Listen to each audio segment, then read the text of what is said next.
Una cámara de seguridad captó a una empleada corriendo por el estacionamiento de una empresa, llorando desesperada, mirando hacia atrás, como si estuviera escapando de alguien. Segundos después, esa misma empleada entró corriendo al edificio y fue directamente a Recursos Humanos. Lo que dijo después provocó una investigación que terminó destruyendo la carrera de un supervisor que llevaba años trabajando allí. Pero lo más inquietante de esta historia es que todo comenzó con un simple almuerzo. Y cuando lleguemos al final, te voy a explicar las señales que aparecieron mucho antes de que ocurriera todo esto. Señales que la mayoría de las personas ignoraban. Juana tenía 24 años, era relativamente nueva en la empresa, llegaba temprano, hacía su trabajo, no tenía problemas disciplinarios y estaba emocionada porque veía posibilidades de crecer profesionalmente. Su supervisor era Roberto, un hombre que llevaba años trabajando para la compañía, conocía a todo el mundo, tenía experiencia, era respetado. Cuando los empleados tenían duda, acudían a él. Cuando los gerentes necesitaban ayuda, confiaban en él. En pocas palabras, era la última persona de que alguien sospecharía algo como esto. Y quizás por eso las señales pasaron desapercibidas durante mucho tiempo. Y todo comenzó de manera tan normal que probablemente te sorprenderá. Roberto empezó a prestar atención especial a Juana. No era algo exagerado, no al principio. Simplemente parecía que veía potencial en ella. Le enseñaba cosas, la orientaba, la felicitaba, le decía que tenía futuro dentro de la empresa. Y seamos honestos, ¿quién no quiere escuchar eso? Especialmente cuando apenas estás comenzando. Juana lo veía como un mentor, nada más. Pero con el paso de las semanas empezaron a aparecer pequeños detalles, pequeños comentarios, pequeñas preguntas, pequeñas situaciones.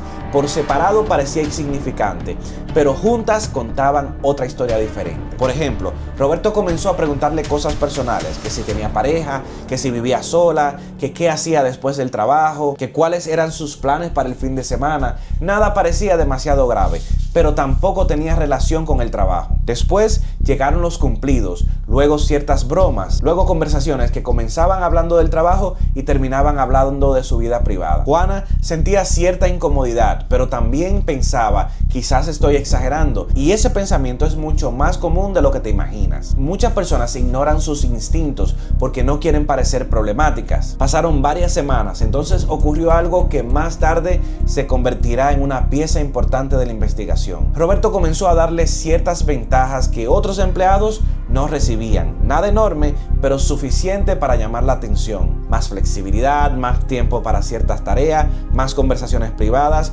Y aunque algunas personas podrían pensar que eso es algo positivo, en Recursos Humanos existe una razón por la cual estos comportamientos generan preocupación. Porque muchas veces el favoritismo es el comienzo de algo mucho más peligroso. Un día llegó la invitación. Era la hora de almorzar. Roberto se acercó a Juana, le dijo que quería hablar sobre una posible oportunidad dentro de la empresa. Le comentó que veía mucho potencial en ella, que quizás pronto surgiría algo interesante. Imagínate escuchar eso, especialmente cuando estás tratando de crecer profesionalmente. Entonces hizo una propuesta: almorzar juntos en su oficina, hablar con calma, sin interrupciones. Juana aceptó y durante la comida todo parecía normal, tan normal que si la historia termina ahí, no habría absolutamente nada que contar. Pero no terminó ahí. Cuando terminaron de comer, Roberto dijo algo que cambió todo. Ven conmigo un momento al estacionamiento, quiero mostrarte algo. Juana sintió una pequeña incomodidad, una sensación difícil de explicar. Una voz interna que a veces aparece sin razón aparente, pero tampoco encontró una excusa clara para negarse. Así que fue. Caminaron hacia el estacionamiento, llegaron al vehículo, entraron y durante unos segundos todo permaneció en silencio. Un silencio extraño, incómodo, pesado, hasta que Roberto empezó a hablar. Y lo que dijo no tenía nada que ver con trabajo. Nada. En ese momento, Juana comprendió algo. La conversación sobre crecimiento profesional, la atención especial, los privilegios, las invitaciones, todo comenzaba a encajar como piezas de un rompecabezas. Y lo que estaba viendo no era la imagen que esperaba. Ella intentó terminar la conversación, intentó regresar al edificio, pero la situación continuó escalando. Cada segundo aumentaba la tensión, cada segundo aumentaba el miedo, hasta que tomó una decisión: salir inmediatamente. Logró abrir la puerta, salió corriendo. Esa misma carrera quedó grabada por una cámara de seguridad, la misma grabación que más tarde sería revisada durante la investigación. Corrió al edificio, entró llorando y fue directamente a Recursos Humanos. Pero aquí es donde la historia da un giro que nadie esperaba. Cuando Recursos Humanos comenzó a investigar Roberto negó todo, absolutamente todo. Dijo que no había ocurrido nada, dijo que era un malentendido, dijo que las conversaciones habían sido completamente profesional y durante un momento parecía que el caso se convertiría en una situación de una palabra contra la otra. Pero entonces apareció la primera pieza importante, la grabación. La cámara mostraba a Juana saliendo del vehículo y corriendo visiblemente alterada hacia el edificio. Y aunque la grabación no mostraba lo que ocurrió dentro del carro, sí mostraba algo importante, su reacción, su estado emocional, y eso fue apenas el comienzo. Mientras la investigación avanzaba, aparecieron más piezas, más testimonios, más detalles, y entonces ocurrió algo que cambió completamente el caso. Juana no era la única persona que había reportado sentirse incómoda alrededor de Roberto. No era la única. Algunas personas habían guardado silencio. Otras nunca presentaron queja formal, pero varios empleados comenzaron a describir patrones similares. Favoritismo, comentarios, conductas extrañas, situaciones que parecían pequeñas cuando ocurrieron, pero ahora comenzaban a formar una imagen mucho más preocupante. Una pieza, luego otra, hasta que la empresa llegó a una conclusión. Roberto fue despedido inmediatamente.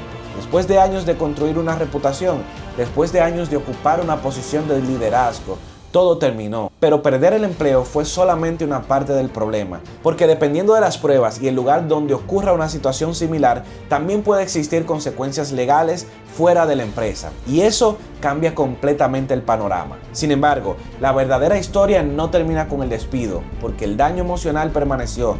Juana siguió teniendo ansiedad, miedo, desconfianza, le costaba sentirse segura, le costaba concentrarse, le costaba incluso regresar al trabajo, y eso es algo que muchas personas olvidan cuando escuchan una historia como esta. Las investigaciones terminan, los despidos ocurren, pero las consecuencias emocionales pueden durar mucho más. Por eso quiero terminar con una advertencia. Si un supervisor comienza a darte una atención especial que nadie más recibe, si aparecen regalos, si aparecen favores, invitaciones privadas o promesas de crecimiento profesional fuera de los canales normales, presta atención. No significa automáticamente que existe una mala conducta, pero sí significa que debes establecer límites claros, documentar cualquier situación extraña y confiar en tu instinto, porque muchas veces las personas detectan las señales desde el principio, simplemente las ignoran. Y si alguna vez te encuentras en una situación que te hace sentir inseguro o insegura, recuerda esto: ningún ascenso vale tu seguridad, ningún favor vale tu dignidad,